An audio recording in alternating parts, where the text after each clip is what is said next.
Hi, this week I'm going to talk about the recent changes to the Real Estate Brokerage Act, particularly concerning representing of a buyer, okay?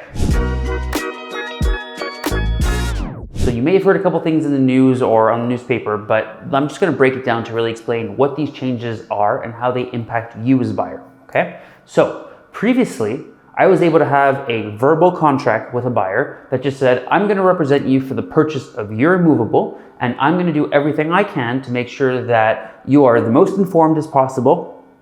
I've provided you as much information as I possibly can, and that I know that you are making the best purchase possible for yourself because I will actually represent you. I will go out of my way to make sure that you are protected and represented, okay? The change now means that I cannot do that just on a verbal contract, okay?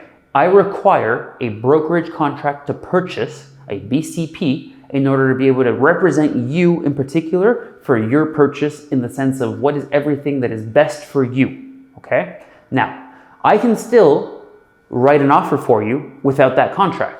I can still take you to go see properties. However, because the commission is coming from the split with the seller, so the seller is effectively paying them, I am technically working for the seller. And because of such, I am not allowed to go out of my way to represent you. This means that I cannot pull out the best comparables for you. I should not be looking out for your best interests. I'm looking out for the seller's best interests, okay?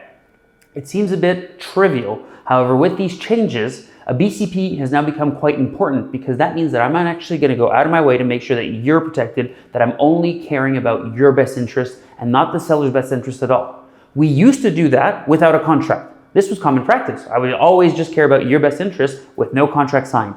Now, without that contract being signed, I technically have to represent the seller's best interest. That's the shift that's happened here. And it's a little bit confusing because it's being said in a lot of different ways, but that's really the skinny of it. That's the breakdown of what we're looking at. So, what else does a BCP allow me to do? Well, if I have a brokerage contract to purchase with you, I can go door knock. I can go to areas that I think that are of interest to you, and I can start speaking to every single homeowner there to see if they potentially want to sell. I can start calling homes that are for sale by owner or Duproprio in order to look for the best property for you.